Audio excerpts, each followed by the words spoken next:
Chers amis, bonsoir. Dans à peu près une semaine, nous allons entamer la fête de Pessah, la fête la plus fondamentale de la conception juive et la soirée la plus sacrée du calendrier juif. Il faut bien préciser à notre époque, chaque juif considère que le jour le plus sacré de l'année est celui de Yom Kippour. Indéniablement, la journée de Yom Kippour nous présente et nous convie à une dimension du sacré particulière, unique dans l'histoire du calendrier.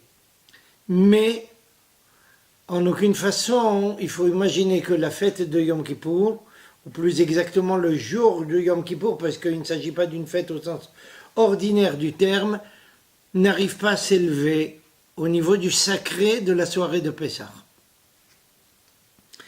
Pour bien en faire prendre conscience à tout un chacun, pour remarquer la contradiction en fait entre ces deux journées.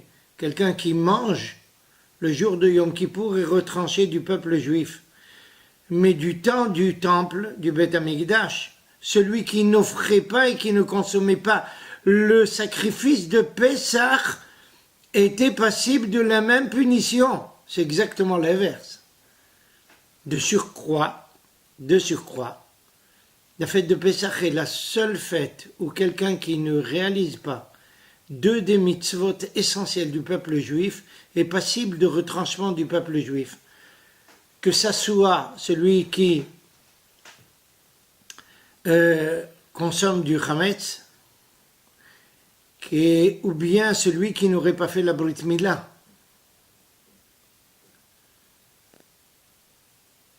Alors l'interdiction de manger du chametz est un interdit. Effectivement, il y a plusieurs interdits qui sont assez graves aux yeux de Akadosh Baruch Hu.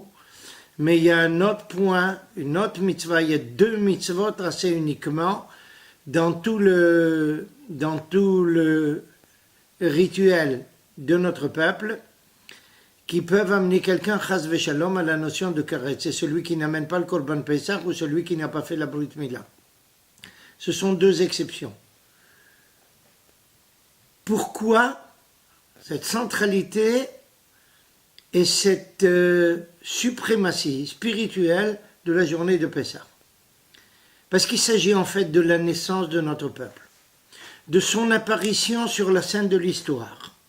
Et comme nous en avions touché un mot exactement il y a un an, pour la première fois, un peuple va porter un message qui va bouleverser l'humanité entière. Il va prouver que tout est perfectible, que tout est transformable, qu'il n'y a rien qui peut arrêter l'être humain qui recherche la perfection et la proximité divine. Mais ceci ne s'est pas fait facilement. Akadosh Baruch Hu nous a amenés en Égypte, et il ne nous a pas amenés en Égypte par hasard. Il nous a amenés d'abord en Égypte parce qu'il s'agissait de la plus grande culture de l'histoire humaine.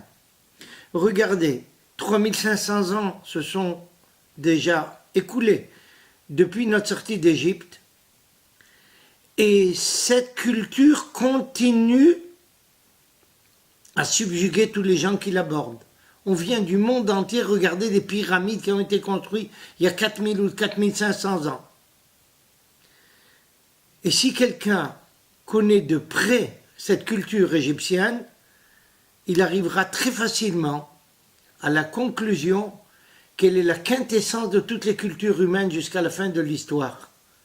Et que le peuple juif, en surmontant cette culture, en s'arrachant à cette culture, mettra en évidence que la véritable culture universelle, c'est celle de la Torah. C'est pour cette raison qu'Akadosh Baruch Hu nous envoie là-bas en Égypte à l'époque, de la même façon qu'il nous a envoyés dans toutes les grandes cultures de l'histoire humaine, de façon à ce que nous prouvions que nous sommes à même de les affronter. Et comment tout ceci se passe? Sous des formes qui vont nous rappeler beaucoup de points importants de notre vie et surtout les dernières générations. Regardez. Premier point, Le début du livre de Shemot, qui nous parle de l'histoire du peuple juif, nous présente un pharaon, le premier pharaon, qui prétend ne pas connaître Joseph. Impossible. À part nous, le seul peuple qui a tenu toute sa vie à maintenir et à rédiger les moindres détails de son histoire, c'est l'Égypte. Comment un pharaon ne sait pas qu'est-ce qui s'est passé en Égypte il y a à peine un siècle ou 2 siècles? Impossible. Tout est consigné dans les annales. C'est pour ça que nos Chachamim nous disent que c'est une façon de la Torah de nous dire qu'en fait, c'est pas qu'ils ne connaissaient pas Joseph, c'est qu'ils faisaient semblant de ne pas le connaître. L'attitude antisémite par excellence, le refus de reconnaissance de la contribution du peuple juif aux nations. Et voici que ce personnage convoque les 2 sages-femmes principales du peuple juif afin de les convier à amener à la destruction, dans un premier temps, de tous les mâles, les enfants mâles. C'est la première étape dans le sens de la solution finale. Ces sages-femmes vont refuser, vont réussir à éviter ces directives. La conséquence va être que Pharaon passe à la déclaration de la solution finale. Tous les enfants doivent être jetés au Nil. Et voici, comme nous le savons tous, un enfant particulier va être sauvé, c'est Moïse. Mais regardons bien. Comment ce personnage apparaît dans l'histoire?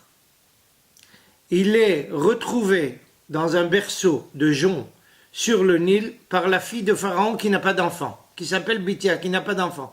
Elle l'adopte et elle l'appelle Moshe. Il faut bien comprendre. La Torah nous dit qu'elle l'a appelé Moshe parce qu'elle l'a sorti des eaux. Mais la personne ne parlait pas hébreu, elle parlait égyptien. Et effectivement, le terme Moshe en égyptien signifie fils. Elle n'a pas de fils, elle l'adopte, donc elle l'appelle son fils. Nous savons parfaitement qu'il y avait toute une dynastie qui s'appelait Tout Moshe, le fils de Tout. Et ça nous rappelle beaucoup de choses. Il y a un personnage qui a 2000 ans a dû s'enfuir pendant une certaine période en Égypte et qui est revenu en Israël en se présentant comme le Fils de Dieu. Conception égyptienne bien connue et très ancienne. Et voici que ce garçon, Moshe, va être éduqué par la fille de Pharaon, donc en conséquence va être l'héritier du trône. Effectivement, nos Chachamim dans le Midrash nous disent qu'il a été le chef de l'armée égyptienne. C'est pas étonnant. C'est le prince héritier, il doit être à la tête de l'armée. C'est lui qui a conquis l'Éthiopie. C'est comme ça qu'il a épousé une femme éthiopienne.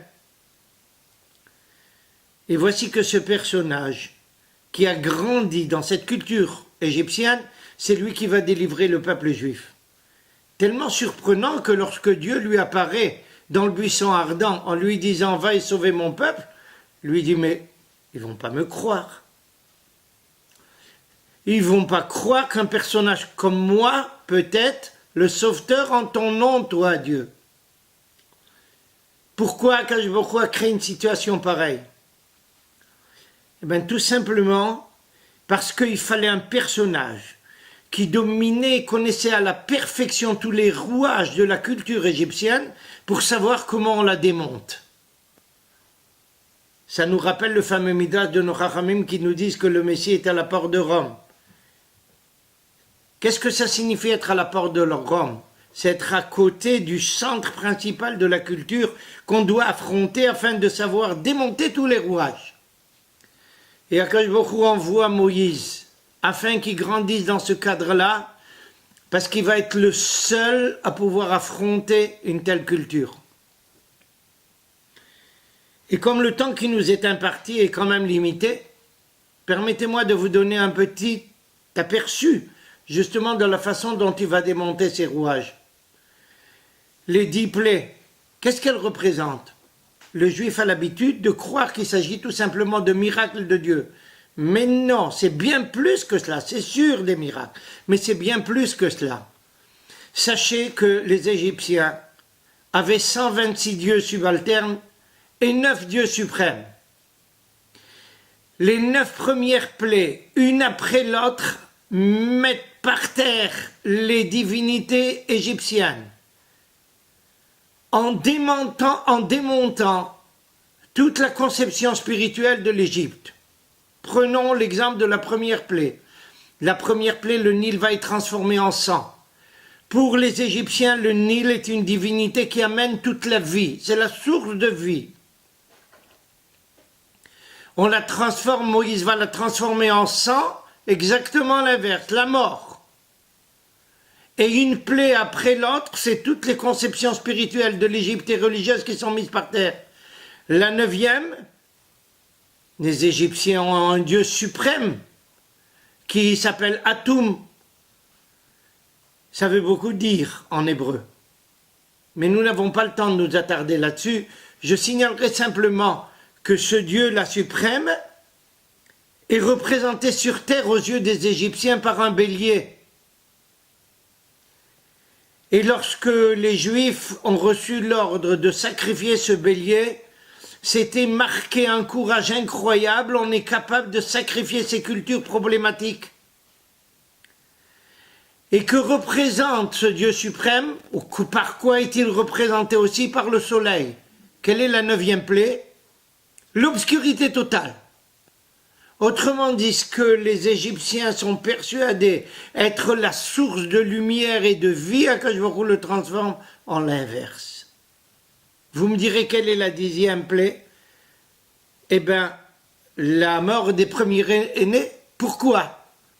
Pharaon était le premier personnage fasciste, raciste, qui prétendait que sa race est la race supérieure. Manque de chance, Akadosh Baruch Hu lui envoie Moïse pour lui dire « Mon fils aîné, c'est moi. Le peuple élu, c'est le peuple juif, c'est pas toi. » Toutes les grandes nations, toutes les grandes cultures ont voulu toujours voler au peuple juif cette qualité de peuple élu. Et Akadosh Baruch Hu va frapper tous les premiers-nés pour leur montrer que le peuple élu, ce n'est pas justement cette conception fasciste égyptienne qui va durer durant toute l'histoire, mais c'est le peuple juif. Et si nous avions le temps, je vous aurais expliqué comment tous les règlements de tout le Seder sont là pour mettre en pièces détachées toute la culture égyptienne, qui n'est pas très loin d'une culture scientifique athéiste. La seule différence, c'est qu'aujourd'hui, au lieu de parler d'une divinité, on parle de force. Mais la conception égyptienne était d'élever au niveau de divinité toutes les forces et de s'y soumettre. Un scientifique athée ne dit pas autre chose. Il dit qu'il y a ici des forces qui sont là et qu'on ne peut pas modifier. Le peuple juif bouleverse tout ça et prouve que ça ne tient pas debout. Tout est entre les mains de Dieu et c'est lui qui décide quand les lois restent valides et quand il les rend invalides. La sortie d'Égypte a été là pour mettre en évidence justement le fait que c'est Akadosh Baruch Hu qui a choisi un peuple qui va enseigner croyance et humanité à toute l'humanité en lui prouvant que c'est lui qui gère l'histoire et qui domine toutes les articulations de ce monde-ci. En disant les Shana Haba B'Yerushalayim, nous affirmons que nous voulons nous recentrer vers le spirituel, quelle que soit la culture dans laquelle nous sommes imbriqués.